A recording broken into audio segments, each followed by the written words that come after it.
देश न्यूज में आपका स्वागत है। मैं हूं आपके साथ धर्मिष्ठा और आप देख रहे हैं हमारा खास कार्यक्रम शिक्षा गुरु। मध्य प्रदेश में 10वीं 12वीं के बोर्ड एग्जाम फरवरी के पहले सप्ताह से शुरू हो जाएंगे। 10वीं के एग्जाम 5 फरवरी से और 12वीं के एग्जाम 6 फरवरी से शुरू हो जाएंगे।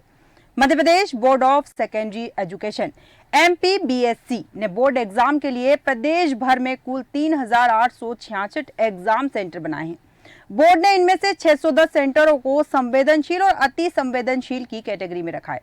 सबसे ज्यादा 62 संवेदनशील एग्जाम सेंटर मुरैना में है। इसके बाद ग्वालियर में 52 और भिंड में 51 एग्जाम सेंटर है। इंदौर में कुल 21 सेंसिटिव एग्जाम सेंटर है और राजधानी भोपाल में 16 सेंटर्स को सेंसिटिव मार्क किया गया है। बोर्ड के सेक्रेटरी डॉक्टर KD त्रिपाठी का कहना है कि जिला प्रशासन की मदद से हर जिले में सेंसिटिव और एक्स्ट्रा सेंसिटिव सेंटरों की पहचान की गई है। और इसी विषय पर विस्तार चर्चा के लिए हमारे साथ मेहमान जुड़ चुके हैं। प्रशांत शर्मा जी हमारे साथ जुड़े हुए हैं, करियर काउंसलर है। प्रशांत जी, देश न्यूज में आपका बहुत बहुत स्वागत है। प्रशांत जी, सबसे पहले तो मैं आपसे जानना चाहूंगी कि 10th और 12th बोर्ड एग्जाम से आप बच्चों को क्या सलाह देना चाहेंगे? सबसे मुख्य सलाह अभी मैं ये देना चाहता हूँ कि आप जो है कंसंट्रेट होके पढ़ें जी। किसी भी प्रकार के बहकावे में ना आए, किसी प्रकार के शॉर्टकट्स ना अपनाने में आए, ना कभी गैसिंग किसी से पूछें। आपने जो पढ़ाई किया हुआ है उसको विधि सम्मत जो हमारा ब्लूप्रिंट आया हुआ है मध्य प्रदेश गवर्नमेंट की साइट के ऊपर, उसके अकॉर्डिंग ही प्लान बना के चले तो निश्चित ही आपको सफलता मिलेगी। इसमें कहीं कोई शंक नहीं है। बिल्कुल बिल्कुल सही कहा आपने कि ब्लूप्रिंट को फॉलो करें और अपने खुद पर भरोसा रख के आगे बढ़े तो निश्चित ही सफलता मिलेगी। एक चीज और जानना चाहूंगी, पेपर लीक का मामला, जैसे ही एग्जाम आती है पेपर लीक का मामला भी उठता है। राजस्थान इसमें अव्वल है। राजस्थान में हमेशा इस तरह के मामले उठते हैं। उत्तराखंड ने पेपर लीक को लेकर कानून बना दिया है। मध्य प्रदेश को ऐसी क्या व्यवस्था करनी चाहिए जो इन मुन्ना भाई को रोका जा सके? देखिए, अगर प्रशासन सुस्त है तो ये घटनाएं होती हैं। अगर प्रशासन के अधिकारी एकदम मुस्तैदी से काम करते हैं और अपनी जवाबदारी से काम करते हैं, जहां पे सीनियर अधिकारी जवाबदारी से काम करेगा तो अब उसके अधीनस्थ अधिकारी निश्चित रूप से अपनी जवाबदारी को समझते हुए करेंगे और कहीं पर भी पेपर लीक होने की संभावना नहीं होगी। और इसमें मध्य प्रदेश शासन को भी ऐसा कड़ा रुख अपनाना चाहिए और कड़ी सजा का प्रावधान करना चाहिए कि जिसके तहत अगर ये किसी प्रकार का पेपर लीक होता है तो उस अधिकारी को और से संबंधित जितने भी लोग हैं उनको कड़ी से कड़ी सजा मिलनी चाहिए। बिल्कुल बिल्कुल सही कहा कि कड़ी से कड़ी सजा मिलनी चाहिए। प्रशांत जी, एक चीज और निकल के आती है सामने की, जहां हम बात कर रहे हैं पेपर लीक की, तो कहीं ना कहीं बच्चे, जैसा आपने अभी जिक्र भी किया अपनी बात में कि शॉर्टकट के चक्कर में ना पड़े। कई बार देखने में आता है कि बच्चे तैयारी नहीं कर पाते हैं और लास्ट में उन्हें लगता है कि कोई शॉर्टकट अपनाया जाए और उसी मामले में चीटिंग करवाने वाले लोग भी एक्टिवेट हो जाते हैं कि हम तुम्हें पास करवा देंगे, इतना पैसा हमें दे दो। तो कई बार इस तरह की घटनाएं भी बोर्ड एग्जाम के समय सामने आती है। तो इन्हें रोकने के लिए बच्चों को और माता पिता को क्या करना चाहिए? सबसे बड़ी बात बताऊं कि किसी भी प्रकार से अगर कोई उन्हें लालच दे रहा है, लालच उसी को दी जाती है जिसने साल भर से पढ़ा नहीं है या जिसको अपने इस ब्लूप्रिंट के बारे में नहीं मालूम है, सिलेबस के बारे में नहीं मालूम है कि उसमें आना क्या है। तो ऐसे लोग उसको शॉर्टकट के चक्कर में पढ़ते हैं और निश्चित रूप से उसमें ठगे जाते हैं। आपने जैसे देखा होगा कई लोग पैसा तुरंत डबल करने के चक्कर में कितने लोग लुट जाते हैं, बर्बाद हो जाते हैं। तो ऐसे ही है, कभी भी शॉर्टकट को ना अपनाएं, अपना विधि सम्मत और विषयवार अच्छी तरह से पढ़ाई करेंगे तो निश्चित ही सफलता मिलेगी। इसमें कहीं कोई संदेश की बात ही नहीं है। और कभी भी ऐसे जो माफिया हैं या जो मीडिएटर्स हैं और जो दलाल हैं, इसके चक्कर में नहीं पड़ना चाहिए। ये दलाल कभी कुछ काम नहीं करते हैं, ये आपको उलझा के रखेंगे। अगर आप अपने एफर्ट से पास हो जाते हैं तो पैसा वो ले लेते हैं। तो इसमें स्टूडेंट को कभी भी बहकावे में ना आए और अपनी काबिलियत पे, अपने तैयारी पे भरोसा रखें और निश्चित रूप से अगर प्रॉपर तरीके से आप रखेंगे, पढ़ेंगे और लिखेंगे तो आपको सफलता मिलेगी। बिल्कुल सही कहा आपने। जो चीटर लोग होते हैं या फिर जो चीटिंग करवाने का भरोसा बच्चों को दिलाते हैं, उन्हीं बच्चों को दिलवाते हैं भरोसा जिन पर उन्हें लगता है कि इन्होंने पढ़ाई नहीं करी। या फिर यहाँ ये भी देखा जा सकता है प्रशांत जी की घर वालों का जो प्रेशर रहता है बच्चों के ऊपर कि तुम्हें इतने मार्क्स लेके आना है या अव्वल आना है, ए नंबर पे आना है, तो कहीं उस तरह के बच्चे भी इस तरह के मामलों में जल्दी फंस जाते हैं। एक चीज और इसके पहले मैं बताना चाहता हूँ आपको कि जिन बच्चों को लगता है कि हमारा किसी प्रकार का कोई विषय कमजोर हो रहा है तो सभी स्कूल में, चाहे वो प्राइवेट हो और या वो सरकारी है, इसमें रेमेडियल क्लासेस स्टार्ट है। तो रेमेडियल क्लासेस में जाके अपने डाउट क्लियर कर सकते हैं बच्चे। बिल्कुल। तो एक तो ये क्लियर हो गया कि रेमेडियल क्लास में जाके बच्चे अपने डाउट क्लियर करेंगे। और अगर अब आती है माता पिता की बात, तो माता पिता को उनको प्रॉपर तरीके से सहयोग देना होगा, उनको बात को समझनी पड़ेगी। हर बच्चा किसी प्रकार से कोई कंप्लेन कर रहा है, अगर घबराहट में है, अगर वो बता रहा है कि उसको ये साइंस नहीं आ रहा, उसको मैथ्स नहीं आ रहा है, तो एमपी गवर्नमेंट ने इसमें काउंसलर के लिए एक नंबर जारी किया हुआ है, जो कि आपको गूगल पे मिल जाएगा या मध्य प्रदेश शासन की वेबसाइट पर भी मिल जाएगा, माध्यमिक शिक्षा मंडल की भी वेबसाइट पर मिल जाएगा। 24 घंटे काउंसलर उपलब्ध है, उन काउंसलर से भी बात करके अपनी समस्या का समाधान कर सकते हैं। तो माता पिता उनको जागरूक करके, उन पर ध्यान देके इस चीज में उनका सहयोग कर सकते हैं। बिल्कुल बिल्कुल सही कहा आपने कि माता पिता बच्चों को समझे। सबसे पहली चीज तो यही देखने में आती है कि माता पिता बच्चों को समझे, बच्चों पर प्रेशर ना बनाए, अव्वल आने का प्रेशर तो बिल्कुल ना बनाए। बच्चों को कहीं ना कहीं, आपको क्या लगता है कि ये भरोसा भी दिलाने की जरूरत है कि आप लोग पास हो चाहे फेल हो, पढ़ाई का प्रेशर बनाना अच्छी बात है कि तुम पढ़ो, अच्छा करियर बनाओ, इसके लिए तैयारी माता पिता करवाते हैं, बहुत अच्छी चीज है। लेकिन ये प्रेशर जो रहता है बच्चों पर कई बार हावी हो जाता है, इस प्रेशर को माता पिता को कंट्रोल करना चाहिए। इस विषय में आपकी क्या राय है? आपको मैं बता दूं, जहां तक प्रेशर का सवाल है, मनोविज्ञान कहता है अगर प्रेशर जो है वो कम है जी, एक अवस्था तक है, तो वो पॉजिटिव रिजल्ट देगा बच्चों को। बिल्कुल। लेकिन अगर प्रेशर ये है जो अत्यधिक हो जाता है, तो उससे बच्चों को अवसाद और एंजाइटी का शिकार होने लगते हैं। तो बच्चों को उसी हद तक प्रेशर दें, और सबसे पहले इसमें बच्चे की समस्या समझने की कोशिश करें माँ बाप। अगर आपको समस्या किसी प्रकार की अच्छी तरह से समझ आ जाती है और आप उसको प्रॉपर तरीके से काउंसिल कर देते हैं, संबंधित विषयवार टीचर से मिला देते हैं, और चाहे वो ऑनलाइन काउंसलिंग के जरिए हो, चाहे आप ऑफलाइन स्कूल में जाके अपने समस्या का निदान करते हैं, तो छात्र के अंदर वो कॉन्फिडेंस आता है और वो अच्छे नंबर प्राप्त कर सकता है। तो माता पिता इसमें साधक बने, बाधक ना बने। बिल्कुल बिल्कुल सही कहा आपने कि माता पिता साधक बने, बाधक ना बने। और सबसे बड़ी बात वही है कि बहुत सारे माता पिता ये सोच लेते हैं कि बच्चों पर लगातार प्रेशर देने से वो अच्छा परफॉर्मेंस करेंगे, लेकिन कई बार उसका नेगेटिव असर भी देखने को मिलता है। बच्चे उसको दिमाग पे ले लेते हैं और कई बार बीमार भी हो जाते हैं। और कई बार इस तरह के मामले भी इसी कारण देखने को मिलते हैं कि कुछ बच्चे फेल होने के डर से, चाहे वो पास हो जाए, लेकिन उनका पेपर बिगड़ता है, घर आते हैं टेंशन में रहते हैं कि मम्मी पापा को जवाब क्या देंगे, और इसी टेंशन में वो कई बार सुसाइड कर लेते हैं। छोटे छोटे बच्चे भी आज सुसाइड जैसी घटनाओं को अंजाम दे रहे हैं। इस पर आपकी राय जानना चाहूंगी।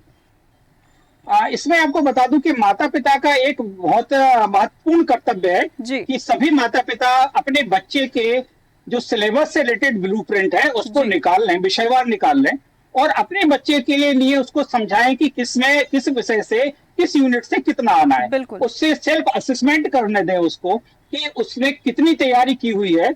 उसमें स्पष्ट ब्लूप्रिंट में लिखा हुआ है कि आपको इस यूनिट से इतने वस्तुनिष्ठ पूछे जाएंगे, इतने लघुत्तरी प्रश्न पूछे जाएंगे, इतने दीर्घोत्तरी प्रश्न पूछे जाएंगे। जब ये सारी चीजें उसमें स्पष्ट रूप से लिखी हुई है, तो समस्या की कहीं कोई बात ही नहीं आती है। बशर्ते आपको ये ब्लूप्रिंट आपके हाथ में होना चाहिए, आपको इसके बारे में मालूम होना चाहिए और बच्चे को भी बताएं।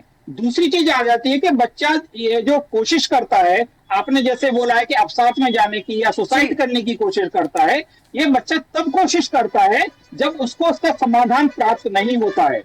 अगर आपको इसका समाधान, और आप ये चाहते हैं कि बच्चे को समाधान मिले, तो आप भी थोड़ा सा मेहनत करके, उसके क्वेरी करके, खोज करके और ब्लूप्रिंट उपलब्ध कराएं, उससे थोड़ी सा लिखने की आदत बनाएं। जब भी वो याद करता है तो उसके अगर हाथ में पेन और कॉपी होती है और उससे लिख के करता है, तो ऐसी स्थिति में उसको नींद नहीं आती है, तो उसकी सिटिंग जो।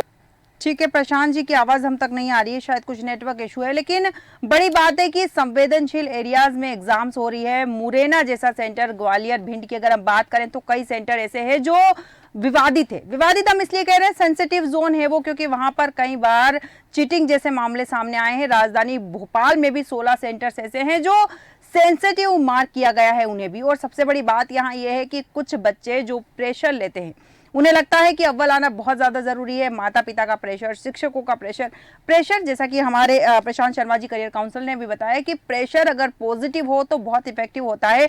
उसमें बच्चे पॉजिटिव प्रेशर के तहत पढ़ाई पर फोकस कर पाते हैं। लेकिन वही अगर प्रेशर बढ़ जाता है, बच्चे के कंट्रोल से बाहर वो प्रेशर चला जाता है, तो वो कहीं ना कहीं बच्चों के मानसिक विकास पर इफेक्ट करता है। और इसमें बच्चे यही करते हैं, कई बार सुसाइड करते हैं। कई समस्याएं इस तरह की देखने में आई, कई घटनाएं इस तरह की देखने में आई। हमने अपने खुद के कार्यक्रम में ऐसी घटनाएं ऐसी घटनाओं का कई बार जिक्र किया है जिसमें बच्चों ने सुसाइड कर लिया है। और बड़ी बात है ये, ऐसे में माता पिता को समझना चाहिए, शिक्षकों को समझना चाहिए कि किस तरह से उन घटनाओं को रोका जा सके। और यहाँ हम बात करेंगे, सेंटरों को सेंसिटिव मार्क किया गया है, यहाँ चीटिंग या मास चीटिंग के केस सामने आए हैं। पुनः हमारे साथ प्रशांत शर्मा जी जुड़ चुके हैं। प्रशांत जी, जानना चाहूंगी आप आगे क्या बोल रहे थे? मैं आपको ये बताना चाह रहा था कि बच्चे की जो क्वेरी होती है, उसकी जिज्ञासा होती है, चाहे वो विषय को लेके हो, चाहे वो परीक्षा के पैटर्न को लेके हो, या फिर उसकी जो पद्धतियां चेंज हुई हैं उसकी टाइम मैनेजमेंट को लेके हो, या किसी भी प्रकार का उसके डाउट हो सकता है। कभी कभी उसको ह्यूमर्स भी देते हैं, अफवाहें भी मिलती हैं, अपने दोस्तों के जरिए मिलती हैं, सोशल न्यूज के जरिए भी मिलती है, मीडिया के जरिए भी मिलती है। तो वो चाहता है कि हमारी क्वेरी सॉल्व हो, और ऐसे में माता पिता को दोस्त बनकर रहना चाहिए, ना कि वो पेरेंट बन के रहे। बिल्कुल बिल्कुल बिल्कुल सही कहा आपने कि माता पिता को ऐसी परिस्थिति में दोस्त बन के रहना चाहिए बच्चे का। पेरेंट्स बनने की बजाय अगर दोस्त बनने में बच्चे का विकास अच्छे से होता है, वो भविष्य में बेहतर कर पाता है, तो क्या क्या दिक्कत है दोस्त बनने में? यहाँ पर चाहूंगी आप बताएं कि शिक्षकों को क्या करना चाहिए जिससे कि बच्चे उनके समझाए हुए विषय को बहुत अच्छे से समझ जाए और बच्चों पर प्रेशर भी ना बने। देखिए क्या होता है कि इसमें बच्चे के लिए और शिक्षकों के लिए भी एक माध्यमिक शिक्षा मंडल ने एक समय निर्धारित किया है कि किस यूनिट को कितना देना है। उसके अलावा उनको मासिक टेस्ट के लिए भी व्यवस्था की गई है। त्रिमासिक टेस्ट और छमाही टेस्ट में इस बार माध्यमिक शिक्षा मंडल से ही पेपर आए हैं जी। तो आपको उस पैटर्न को बड़ी बात ही समझना है, उसको आप चाहे तो दोबारा से सॉल्व कर सकते हैं, और वो किसी भी टीचर की उसमें मदद ले सकते हैं विषय के अनुसार में। बिल्कुल टीचर सभी स्कूलों में जो स्कूल का निर्धारित समय है उसमें उपलब्ध है, और उनसे किसी भी प्रकार की आप मदद ले सकते हैं।